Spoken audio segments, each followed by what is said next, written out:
this is Paola, and this is my final project for critical issues in education. For this final video, we were required to choose one of the critical issues that we had talked about in class. The one that stood out to me the most would be big data in education. I feel like whenever I think of big data, I think of it in relation to everything that I'm doing right now in my profession.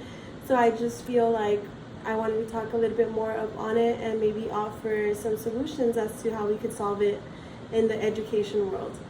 We did cover big data in week 2, I believe, but every topic that came up after that kind of touched up a little on it because, well, you can't do anything without having the data behind it with technology, right? So in this video, I am going to be answering the questions: what problem is big data causing? How will I address it? And what are some of the focuses or solutions that I would propose to solve this critical issue? Whenever I think of big data, I think of all the data collected, piles of paper, binders filled with student demographics, and just bunch of paper all over the place, right? However, it also gives me anxiety to think about it, because what happens if a paper gets misplaced and there's no backup for it? Or if you don't have a copy of it and that paper gets lost, then it's probably going to be lost forever and somebody's going to have to redo the whole thing. With big data, the way I think about it is it's kind of like this whole other world that could help educators facilitate their jobs. For example, a simple solution would be maybe for attendance, right? Some school districts probably still do the rosters, turn them in by 9, we'll have them back in your boxes, let's do it again the next day. It would be more simple if there was a digital approach to that, and then you're just able to do it all digitally without having to send a student to the office, waiting for the student to come back, hoping that they don't wander the hallways, or if you teach kinder, hoping that they don't get lost on their way back.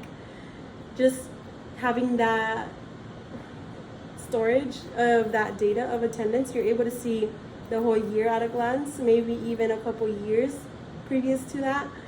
And it's just a simple solution that would be in regards to attendance and data collection. I also think that in order to incorporate big data, you and us as educators need to have knowledge of the software. If we don't know what we're doing, then it's probably not going to seem like it is a good approach to use and replace what you have been doing for a bunch of years. However, recently, the district that I'm in has adopted new curriculum materials, and I believe that the curriculum itself is wonderful, and maybe it could really help bring students up and close that learning gap that has been growing since COVID happened. However, if there is not the right translation from what the computer wants you to do and what you should do in the classroom, there's not really going to be that connection, and students are not really going to be getting the full opportunity to grow. For example, if the software is too hard to understand, too hard to enroll, and then you're waiting for people to accept you into a program, and then they have a bunch of people probably waiting to be accepted as well, then the program's probably not going to be as effective as the makers would want it to be, because, well, the educator can't even have access to it to begin with. I think a proposal that I would have for problems like that would be maybe giving that power to the campus directors, right? Instead of it having to go to a third party and then they have to approve it, and then the campus principal has to approve it, and then, all right, I have access to it now. Instead of going through all that process and waiting what could be a couple of weeks until you hear back from a representative, would probably make it a little bit more accessible to principals, maybe even a superintendent, if the data is really big and should really be stored and not really shared to everybody. A superintendent could have all that information, and it makes it easier to give that information out to his or her own staff, instead of having the staff contact the principal superintendent, and then or curriculum director, curriculum director contact that third party gets back to them. It's just this whole big process that could be avoided if maybe those little things were fixed, right? Of course, whenever new content or new software is being created, there is a lot of things to think about, and sometimes you just don't think about some things.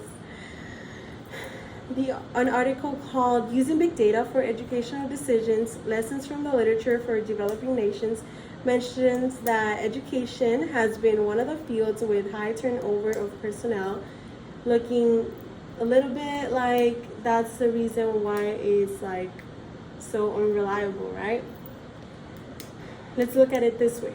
If we have, let's say, a secretary, right, storing all of our papers, all of our binders, let's say that secretary has to move middle of year, packs up her stuff, accidentally packs up a binder, or accidentally throws away a binder thinking it was one of her personal stuff.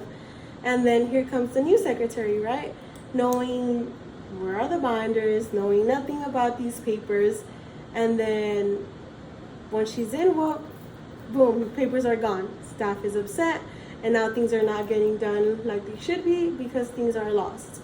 If we were to incorporate big data into education a little bit more, then maybe those papers wouldn't have to be stored in binders as the only source. They could still be kept in binders as a backup, but maybe the main source would be in a computer, in a drive, or in a cloud, and then anybody that comes after can have easy access to them. I understand that it could also be a security concern. However, if a district decides to deactivate accounts as soon as employment is terminated, then that shouldn't really be that big of a problem.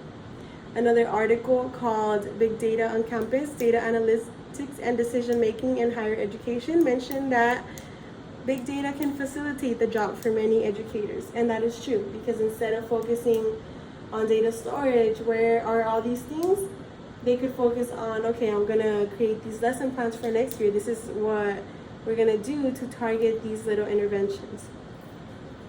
Big data can also create personalized programs for students. So instead of having them all do the same thing, big data could collect where the student is at and meet them halfway. As educators, we tend to move fast because, well, we feel like we're rushed. We feel like we're gonna run out of time. And if during that computer time that the students are getting now, if they could practice what the big data has collected from them and analyze where they're at, then that could also allow for more practice and for student growth. Overall, I just feel like big data is a really critical issue, and as we switch from paper pencil approach to a more digital approach, there's a lot of questions and a lot of unanswered little points that, could take maybe years to fix. But if we take it one step at a time, we could eventually be effective in the use of big data. Thank you for listening, and I hope you enjoyed my final project.